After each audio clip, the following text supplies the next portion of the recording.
en nuestro recorrido bíblico, amigo oyente, y llegamos al libro de Jonás. Ahora, Jonás es uno de los libros que ha sido más ridiculizado que ningún otro libro.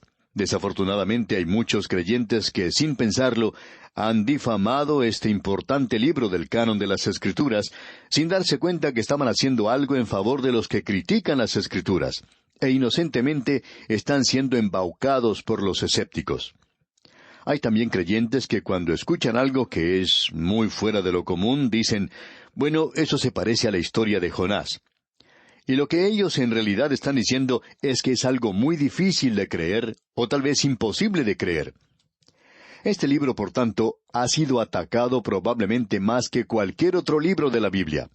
Y creemos que podemos ver las tácticas que está utilizando aquí el enemigo. Debido a la lucha espiritual que existe, las tácticas del enemigo consisten siempre en buscar los puntos débiles en la línea de la oposición. El centro es atacado en ese punto. Juzgando por este criterio, hay muchos críticos que han llegado a la conclusión de que el libro de Jonás es la parte vulnerable de la información divina. Este es el punto donde el enemigo ha apuntado su artillería más pesada. Como resultado, el creyente promedio piensa que este es el eslabón más débil en los 66 eslabones de la cadena de la Escritura. Y si un eslabón se rompe, entonces toda la cadena se rompe, por supuesto. ¿Es entonces el libro de Jonás el talón de Aquiles de la Biblia? Bueno, lo sería si aceptáramos la explicación ridícula que dan los críticos. Los que tradujeron la Septuaginta fueron los primeros en cuestionar lo razonable de este libro. Ellos establecieron, por así decirlo, las normas para las críticas que han llegado hasta nuestros propios días.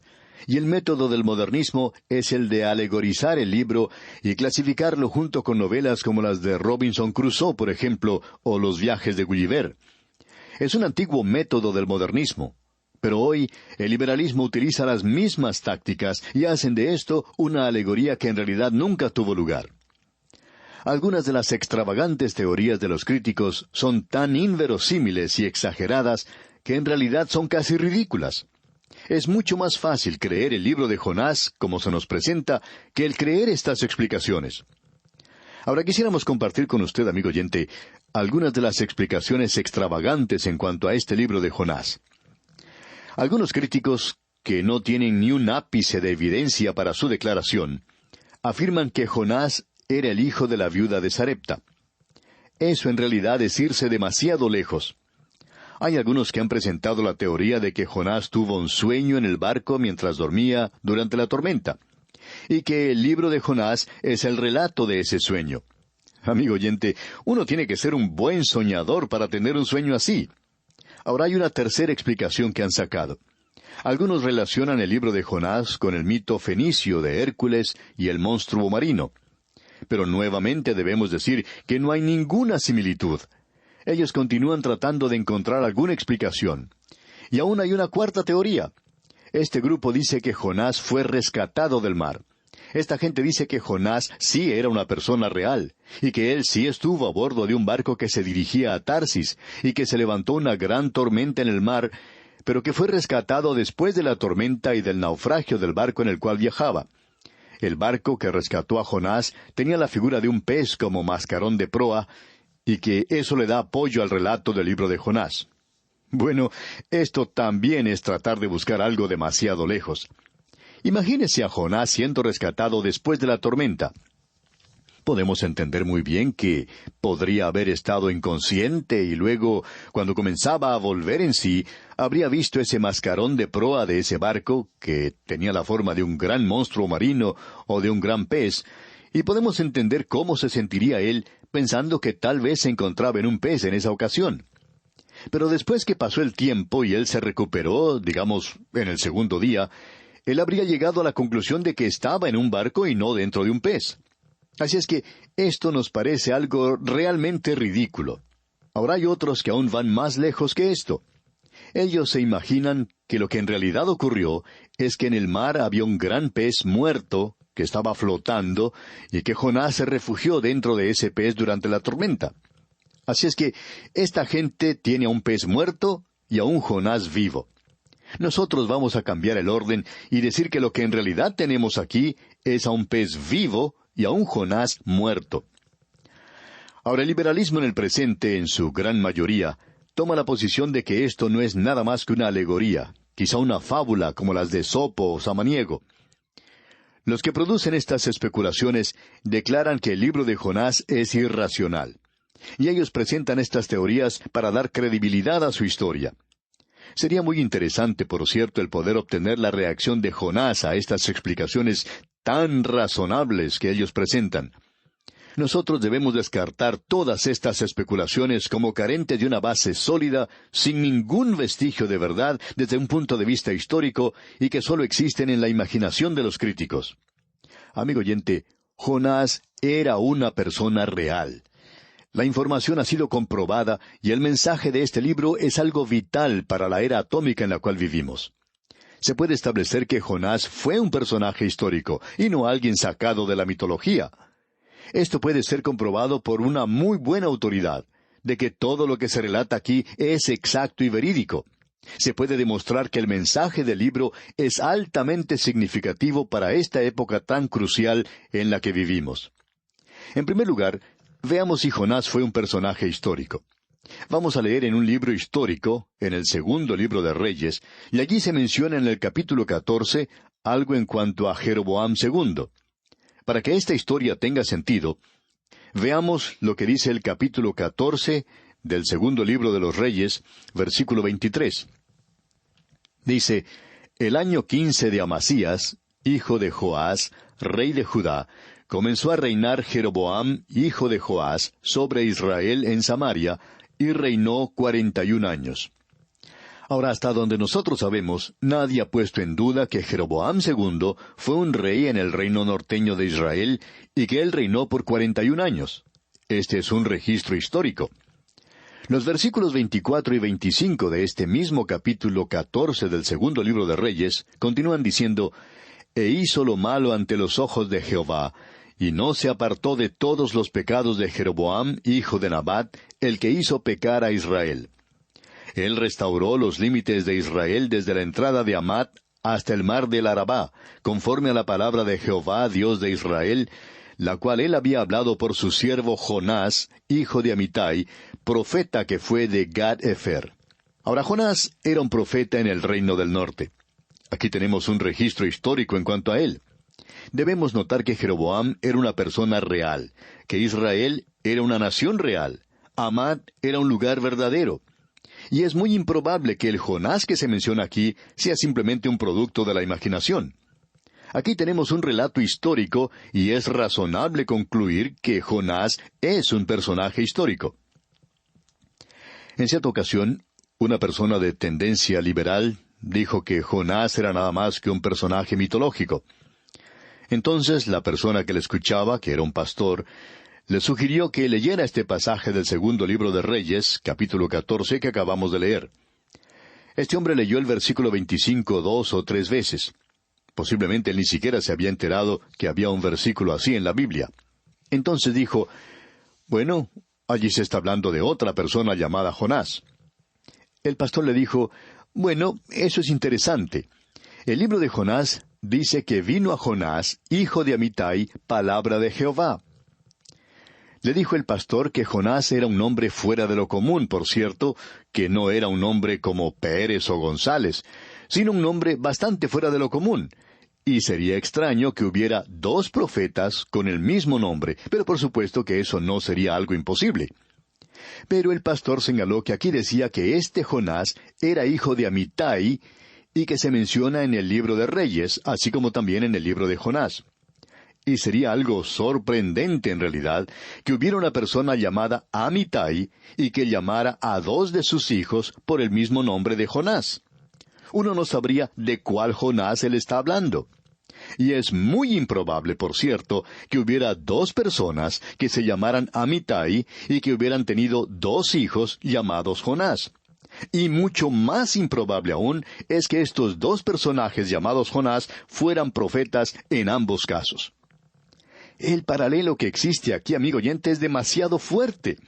Y uno debe llegar a la conclusión de que se está hablando aquí del mismo Jonás.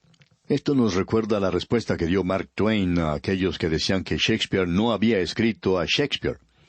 La respuesta que él dio es que estaba de acuerdo que Shakespeare no escribió Shakespeare, sino que esto fue escrito por una persona del mismo nombre. Ahora, lo que tenemos aquí no es a otro hombre, porque él tiene el mismo nombre y es el mismo hombre. Es la misma persona con el mismo nombre. Así es que será completamente ridículo el tratar de presentar a un segundo hombre que tiene todos estos requerimientos. De modo que el período de tiempo entra muy bien con el período de tiempo en el cual Jonás aparentemente tuvo esta experiencia que tenemos ante nosotros. Así es que tenemos la información en cuanto a Jonás, el hijo de Amitai. Él es, por tanto, un personaje histórico. Y lo que hace de todo esto algo bastante interesante es lo siguiente.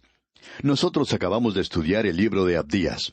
Hasta donde sabemos nosotros, no hay ningún ser humano que haya criticado o puesto en duda la existencia de un hombre llamado Abdías, quien escribió el libro de Abdías. Sin embargo, no existe ninguna información histórica, ya sea en el Antiguo o en el Nuevo Testamento en cuanto a Abdías. Y estas personas le aceptan sin ninguna dificultad. Pero en el momento en que entramos al libro de Jonás, esta gente ya quiere rechazarle. ¿Por qué? Porque ellos quieren librarse de un milagro que se cita aquí, y tratan de ir a cualquier extremo para poder sacarse ese milagro de encima. Y nosotros tenemos un informe histórico en el Antiguo Testamento del libro de Jonás. ¿Y qué podemos decir en cuanto al Nuevo Testamento? Quisiéramos que usted, amigo oyente, observe la autoridad más grande que haya existido. La autoridad más grande, según nuestra opinión, no es ningún otro, sino el mismo Señor Jesucristo. Él ha autenticado y le da autenticidad al carácter, al personaje histórico de Jonás y a la experiencia con el pez. Vamos a leer en primer lugar lo que nos dice allá el Evangelio según San Lucas, capítulo 11, versículo 30. Escuche usted. Porque así como Jonás fue señal a los ninivitas, también lo será el Hijo del Hombre a esta generación. Ahora, eso fue lo que dijo el Señor Jesucristo. Veamos ahora lo que dice el Evangelio según San Mateo, capítulo 12, versículos 39 al 41. Leamos. Él respondió y les dijo, La generación mala y adúltera demanda señal, pero señal no le será dada, sino la señal del profeta Jonás. Porque como estuvo Jonás en el vientre del gran pez 3 días y 3 noches, así estará el Hijo del Hombre en el corazón de la tierra 3 días y 3 noches. Los hombres de Nínive se levantarán en el juicio con esta generación y la condenarán, porque ellos se arrepintieron a la predicación de Jonás, y he aquí más que Jonás en este lugar.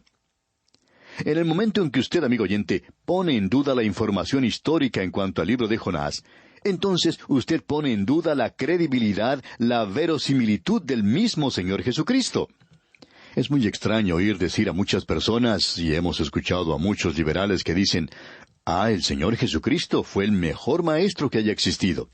Pues bien, una de las señales de un gran maestro es que lo que él enseña debe ser cierto y es la verdad. Si él miente o engaña en cuanto a ciertas cosas, entonces no es un gran maestro. Y luego, esta misma gente se vuelve y dice que ponen en duda el informe histórico del libro de Jonás. Sin embargo, Jesucristo es un gran maestro. Amigo oyente, si Jesucristo es un gran maestro, entonces la autenticidad del libro de Jonás tiene que mantenerse firme. Pero si usted quiere decir que él no era un gran maestro, entonces usted quiere rechazar su enseñanza, y podemos entonces comprender por qué quiere rechazar el libro de Jonás. Pero no podemos ver cómo usted puede aceptar al Señor Jesucristo y luego rechazar la información que menciona el libro de Jonás, porque Él es quien hizo de esto un asunto de la historia. Él le dio autoridad a esto, y creemos que lo hizo muy a propósito. Permítanos, amigo oyente, mencionar lo que dijo Sir Winston Churchill, ese gran estadista inglés, en cuanto a Jonás. Él estaba hablando del tema de la inspiración de las Escrituras. Y escuche lo que él dijo. Nosotros rechazamos con desprecio todos aquellos mitos de que Moisés fue sencillamente una figura legendaria en quien el sacerdocio y la gente dependían para sus ordenanzas sociales, morales y religiosas. Creemos que la observación científica, que la concepción más al día y racional, encontrará su más completa satisfacción tomando la historia bíblica literalmente e identificando a uno de los seres humanos más grandes con el salto hacia adelante más destacado de la historia humana. Permanecemos indiferentes por los volúmenes del profesor Gradgrind y el Dr. Dryasdust. Podemos estar seguros que esas cosas han sucedido tal cual están escritas según la Santa Palabra. Hasta aquí el testimonio de Winston Churchill. Amigo oyente, nos agrada muchísimo esto. Y cada vez que escuchamos mencionar a Winston Churchill, recordamos este gran testimonio que él ha dado en favor de la palabra de Dios. Ahora quisiéramos presentar otro asunto en la introducción. Y no vamos a entrar a la historia el día de hoy porque deseamos establecer una base, un fundamento sólido para este libro de Jonás. Usted tiene que haber notado que dijimos que Jonás era un profeta. Y él fue un profeta. Pero en este libro de Jonás no encontramos ninguna profecía. Aquí no se menciona nada en cuanto a la profecía. Lo que tenemos aquí es una narración y nos presenta una experiencia. Es sencillamente el informe de una experiencia que tuvo Jonás. Pero debemos señalar que se encuentra aquí entre los profetas menores. Ahora, ¿cuál es la explicación para esto? Bueno, la explicación es la siguiente, que Jonás, según creemos nosotros, es representante del pueblo que Dios va a preservar durante el período de la gran tribulación. Esta gente, los 144,000 sellados del libro del Apocalipsis, van a ser testigos ante el mundo. Encontramos que ellos serán preservados, serán guardados durante este período. Así es que vemos la misma cosa aquí en este libro, y la historia que tenemos en el libro de Jonás es algo realmente hermoso. Charles Reed, un autor y crítico literario, dijo, «Jonás es la historia más hermosa que se haya escrito en tan breve espacio». Y nosotros vamos a tener que esperar hasta la próxima oportunidad, Dios mediante, para finalizar nuestra introducción. Mientras tanto, le sugerimos lea el primer capítulo de este libro del profeta Jonás, para estar así más familiarizado con su contenido y obtener de esta manera el mayor provecho posible. Es nuestra oración que el Señor le bendiga en gran manera.